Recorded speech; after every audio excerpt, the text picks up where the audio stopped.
ओम शांति प्यारे भाई और बहनों। आज की क्लास का डेट है 15/10/62। अस, अस अहिंसक बनना है तो 5 विकारों को जीतो, 100 पर और कर्म पर राज्य करो। अहिंसक बनना है तो 5 विकारों को जीतो, 100 पर और कर्मों पर राज्य करो। ओम शांति। अभी हम सबकी बुद्धि परमात्मा की तरफ है। उनको उनको ही दिल से में बसाना है, परंतु बसाने का अर्थ ये नहीं है कि परमात्मा सर्वव्यापी है।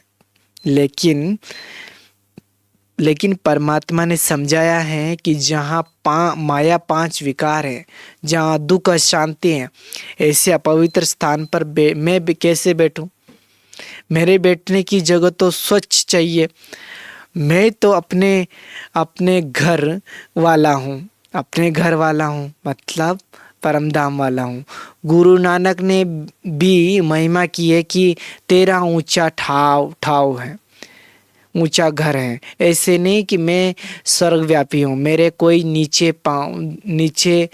नीचे घर है, लेकिन मेरा नाम ही शिव है। मैं अपने नाम, अपने घर और कर्तव्य वाला हूँ। अगर परमात्मा की बैठक सबके पास हो तो उनका रूप ही बदल जाए। इसलिए परमात्मा को फर्टाइनल रूप समझ लिया है। जैसे ये आकाश है, अंदर बाहर फर्टाइन आकाश है, लेकिन परमात्मा कोई ऐसी चीज थोड़ी है। कहते हैं कि परमात्मा अखंड ज्योति तत्व है, लेकिन परमात्मा कोई ये तत्व नहीं है। परमात्मा तो ज्योति स्वरूप आकार वाला है, इसमें ही चैतन्यता है। बाकी फर्टाइल लाइट में कोई चैतन्यता नहीं है। जैसे ये आकाश तत्व जड़ है ना, इसमें हम जब आत्माएं शरीर के साथ हैं तब यहाँ रह सकती है, परंतु आत्मा जब शरीर बिगड़ है तो उनको रहने का स्थान भी ऐसा चाहिए।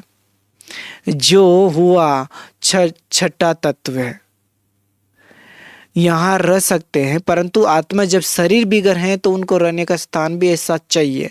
जो हुआ छठा तत्व। तो रहने का स्थान और रहने वाला अलग अलग है। हम और यह आकाश एक ही थोड़े ही कहेंगे। भगवान कहते हैं कि मेरा भी रूप है।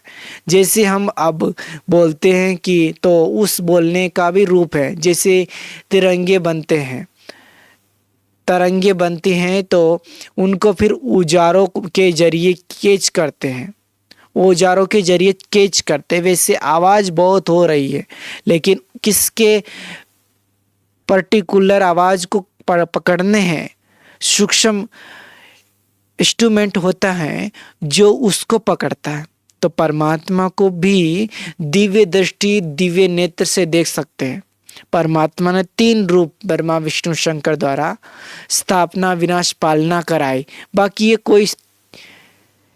ये कोई 3 सिर नहीं है। त्रिमूर्ति भी निराकार परमात्मा को ही कहा जाता है, लेकिन निराकार को 3 सिर कैसे होकर देंगे? इसलिए ब्रह्मा को 3 सिर दे दिया। देवताएं भी 2 आंखें,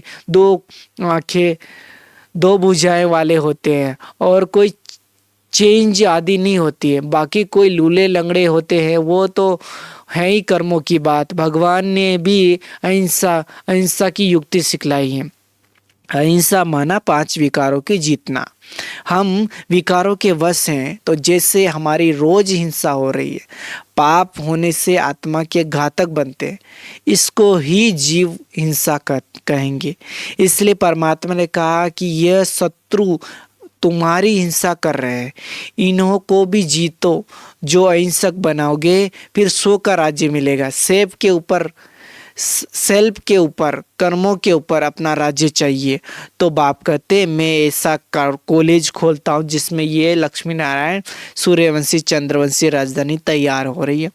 लक्ष्मी नारायण भी अपनी राजधानी सहित अपना ऊंचा पद प्राप्त करने यहाँ पढ़ रहे हैं। इसी रीति क्राइस्ट आदि भी यहाँ ही अपना पाठ बजा रहे हैं। हम तो सब धर्म वालों से मिलते हैं, उन्हों के ठेके में आते हैं, उन्हों के कॉन्ट्रैक्ट कांटेक्ट में आते हैं, हमारा धंधा ही ये है, ये धंधा सबसे श्रेष्ठ है। इससे कर्म श्रेष्ठ बनते हैं। कर्म जो हमारा सामना करते हैं, क्यों न उन पर जीत पाए। कर्म से स्वतंत्र होना या जीत पाना एक ही बात है। तो अब मुख्य चीज़ ये परमात्मा आते हैं पुरानी से नई दुनिया में बनाने, भगवान के कर्तव्य करने कराने में नवनाई है। नॉलेजफुल ज्ञान का सागर वो है, भगवान ने ही आकर गीता सुनाए। अगर पहले से ही वो काम हो रहा होता तो भगवान को आने की क्या जरूरत है। जरूर कुछ उल्टे काम हो रहे हैं, तब तो कहा है कि इन साधु आदियों का उद्धार करने में आता हूँ। मेरा जन्म दिव्य अलौकिक है, मैं क्या क्या हूँ, कृष्ण क्या है। गीता में गॉड के बदले कृष्ण का नाम होने के कारण गीता भी हद में आ गई है। बाइबल में भी क्राइस्ट के वर्सन्स हैं, वो गॉड नहीं था लेकिन सन ऑफ गॉड था। परंतु गीता में तो परमात्मा के वर्सन्स है, कुरान आदि में भी गॉड के वर्सन्स नहीं है। भगवान के जो वर्सन्स है वो तो सब धर्म वालों को मानना चाहिए। गॉड है ही एक, परंतु ये जानते नहीं है। पाप कहते हैं मनुष्य ने सब उल्ट पुल्ट कर दिया है, संसार को ही झूठा बना दिया है। गीता पाठी बल गीता आदि सुनाते, फल आदि रखते हैं और पितरों को पानी पी देते हैं, लेकिन भगवान ने जो ओरिजिनल सुनाया था वो तो उनके द्वारा ही सुन रहे हैं। बाप कहते अब स्वर्ग आने वाला है, इसलिए चलने की तैयारी करो। अब धंधे धोरी देश आदि सब नष्ट होने वाला है।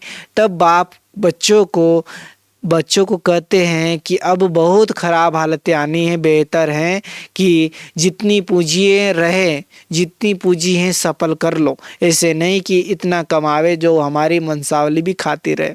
बाप कहते हैं अब ये सब कुछ चलना नहीं है, फिर भी भारत ही कुछ सेफ रहेगा। कोई फिर कहते हैं कि बाहर में इतने मंदिर आदि भी नहीं हैं और रहते भी आराम से हैं, और भारत में जितनी ये सब बातें हैं उतना ही पीछे हैं। तो उसी हिसाब से सुख दुख देखेंगे ना। ज्ञान से फिर भी सेफ्टी है, तो पहले से ही तैयार हो जाना चाहिए। यह है बाप की भविष्यवाणी। ऐसा कोई मनुष्य अथॉरिटी से नहीं बोल सकता, लेकिन जो जानी जानन आ रहे वो बतला रहे, समझाते हैं। दादा ने ये संस्था रची, परंतु दादा ने भी कौन करा रहे हैं, दादा के द्वारा भी, यह भी तो समझने की बात है ना। सबका पार्ट अपना अपना चल रहा है, सब पार्ट एक जैसा नहीं बजा सकते। अच्छा, कल फिर सुनेंगे 19-10-62। ओम शांति।